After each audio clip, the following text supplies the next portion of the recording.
we doing? Great. Awesome. I love the enthusiasm. I requested Whoop There It Is as my walk-up song, but I guess that one's okay. So we'll deal with it. But yeah, hi, my name is Jason. Welcome to SEMA. I love SEMA. I've been coming here for a very long time.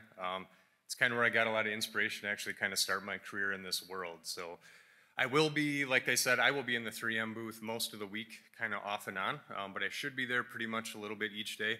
So I know this is going to be fast. But if any of these things you want more information on, just track me down and we'll kind of track through them. But I'm here to talk to you a little bit about paint efficiency. So before 3M, I actually worked for a paint booth company. I wasn't on the sales side. I was technically a technical advisor was my role. I don't know how much they liked me at times because I spent a lot of time talking shops out of buying another paint booth. We would get calls all the time saying, we're only getting 4 cars a day through or 3 cars a day through. These are the kind of hours we're getting. We need another booth. It's the biggest bottleneck that we have. When I'd go there and actually dive a little deeper and look at the total refinish hours they were producing, we found out they were not getting even close to what they should be getting out of that one booth that they already had in their shop. So it's maybe we need to take a look inwards, figure out where things are a little bit broken, figure out how to get more efficient. If we maximize that paint booth, now maybe it's time to add another one. So we'll dive into this. The first thing we need to know is what is paint booth efficiency. A lot of shops don't know how many refinish hours a day their booth should actually be producing. So I like to start there. How many cycles do I get per day? So how many do you think most shops in the US get today? It's pretty common. I heard somebody say it. How many do you get in your shops? 4, yeah. 4 is pretty common. The average is 3 to 4. The more productive shops are getting 5, sometimes 6. But why? So if we look at every shop across the country, every shop's a little bit different. People are using different paint lines, they're doing different kinds of work. Why is it always 3 to 4 cycles a day at average? Well, there's a lot of common factors. The biggest one is a lot of times we're waiting for paint to dry, right? No matter what paint line we're using, overall, that cycle is going to take the same amount of time whether we're painting 2 bumpers or the whole side of a car or the whole front end of a vehicle. Dry times are pretty consistent, and then there's a lot of things that can slow us down and maybe knock us down to that 3 cycles per day range. Usually that's downtime in the booth, so maybe things aren't going to plan of, kind of how we were thinking our day through. Masking is a big one. I've seen a booth sit idle for up to 30 minutes while they're just masking up parts inside of that booth. That's a major waste of time. Moving parts around and being unorganized. Another big one is mixing paint when the car is in the booth. I don't know how many times I've seen a painter go up front to tell somebody we need a limited use toner that's needed to paint a certain color, and that vehicle's already masked up inside of the booth, and now we're waiting for somebody to deliver that toner before we can even mix the paint. So that's the kind of stuff that we want to avoid. So how do we increase our cycles per day? Bad news is it's not very easy, and it's usually very, very expensive.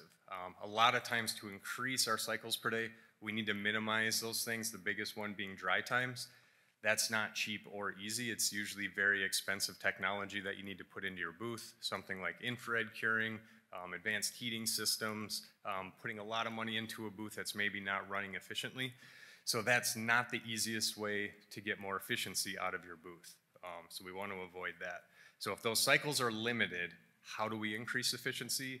We want to minimize downtime, and the biggest thing is increase our refinish hours per cycle. We don't want to get a crazy amount. We've actually did a lot of work with the paint companies to track data to see what are the most efficient shops actually doing. And I'll go through those with you here next.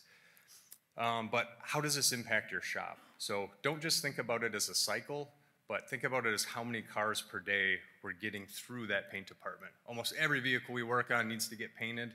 They're all probably going to go through there. So start tracking vehicles and think of what's the impact of just one more. We want to try to average around 12 refinish hours per cycle. We want to try to average 12 refinish hours per cycle. That's where we're going to hit that peak efficiency. Remember, I said we don't want to overdo it, right? I've seen people that are trying to get 20, 30 hours per cycle. The booth is really crowded. We end up with color contamination issues as well as dirt issues, just unorganization, trying to get stuff in and out. But working through Axalta's data is where we found what the most efficient companies were doing, our painters. And again, that's 12 refinish hours per cycle. Those shops with those speedier paint lines were getting anywhere from 4 to 6 cycles a day. So if you look at that total number of refinish hours, are you doing that in your shop right now? Are you averaging somewhere between 48 and 72 refinish hours per day per booth in your facility? If you're not, it may not be time for more equipment. Again, it's time to maybe think a little bit outside the box. People like me can come in and help you. There's other people like me. I can tell you the painters at your shops hate people like me for the first week. After that, they really start to like us, and we get a lot of phone calls and stuff afterwards. But what's the impact, again, of getting just one more of those vehicles through your shop?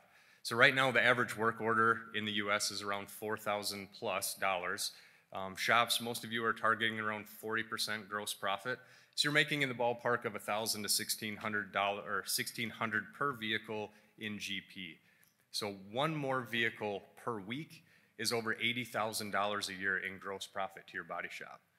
What if we can get efficient enough to get one more through a day, right? Now we're looking at well over $300,000 a year in gross profit without thinking of all these crazy things, just trying to get one more car through. How can we get one more through the booth? Can we break it up and squeeze parts in with other stuff? That little bit can make a massive, massive difference. So how do we get there? So let's look at this repair. We have a vehicle that's hit in the driver's side door. We can see that it's hit kind of where the inner structure is. So we probably have to put a whole door shell on this vehicle, not something we could skin, right? So we have to blend the rear door, and we also have to blend the front fender. So if we look at that total refinish time, maybe it's 7 hours. If we follow what the people in front of me said and we get good estimates and everything else, hopefully we're getting 7 hours for that job. What I see in a lot of shops is they pull that whole vehicle in. Maybe the door is on a stand, but the whole vehicle is in there, and we're only working on that much of it, just that front left corner, right? I ask, why aren't we pulling those parts off? Well, insurance doesn't pay us to pull those parts off. Even if you're not getting paid for that, it's something you need to start practicing in your shop, and I'll show you why here. At most, maybe we can get another bumper in if we don't pull those parts off. We had that 7 hours for that silver car that was in there. If we're lucky, we get another 3 on that bumper. So we got about 10 hours for that, right? And that's gonna eat up one of our 4 booth cycles for that day.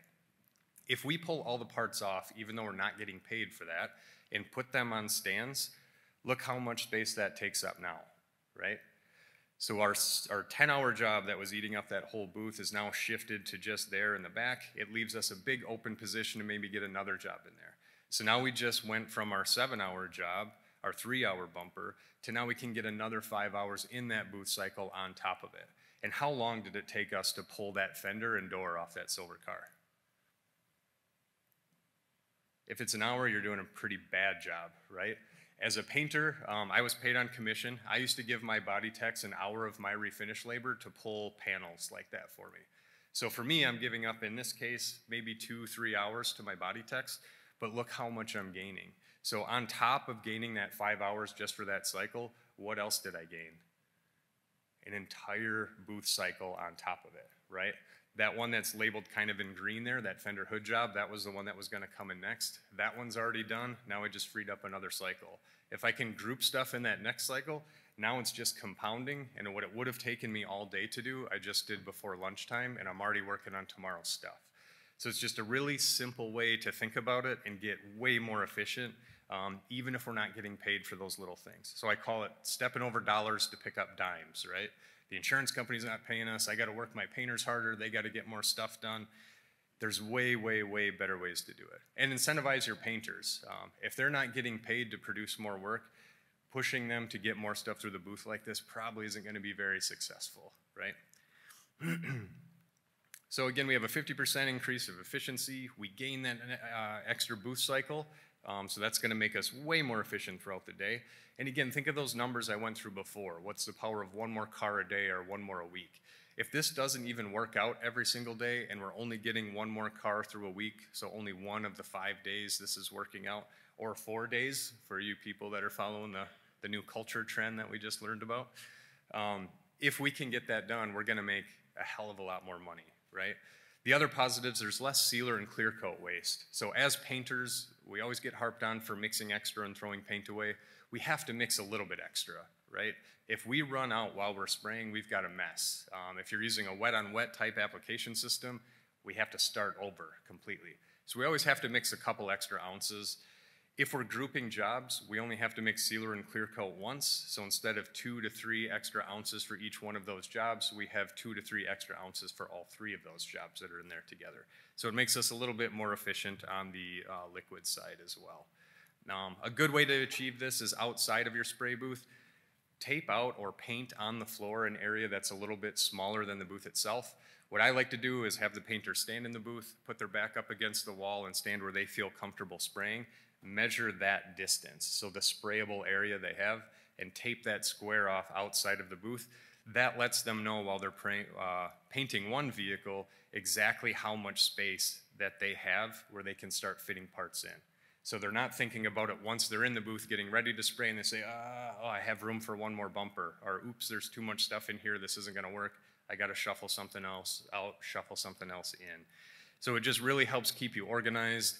The preppers can load that spot while the painter's painting. It just really helps maximize that total efficiency.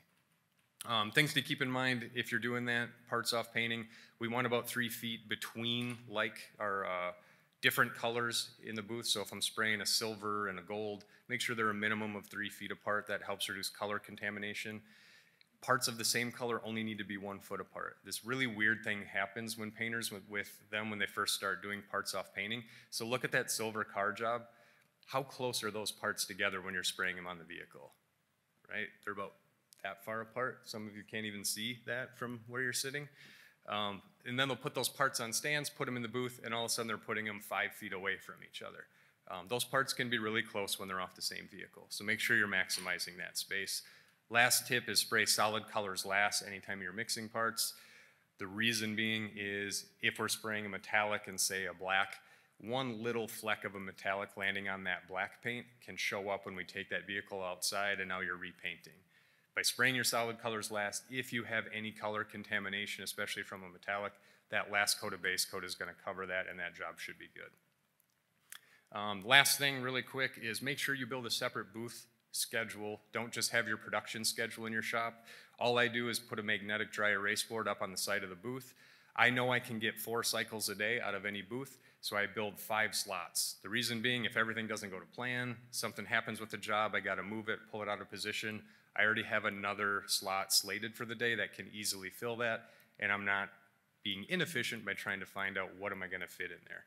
And then the last thing on the bottom is a filler category. This is for the people up front as little things come in like fuel door replacements, maybe a bumper cover, tow hook covers, mirror covers, that kind of thing. Instead of just going and handing them to the painter, write down the refinish hours that you get for that piece and write it in that filler section. As the painter's working through, I can see in cycle 1, I'm a little bit light, I'm under my 12 hours. I'm gonna grab something from that filler section to help put in there and boost that efficiency.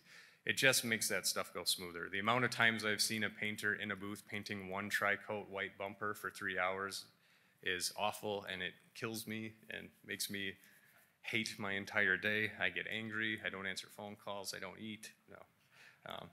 But like I said, there's a lot of information on this stuff. I'm really passionate about it. I will be in that booth all week, the 3M booth, so if you want more information on this stuff, definitely swing by. I'm happy to answer any questions you have. So thanks again for your time, and hopefully I see you this week.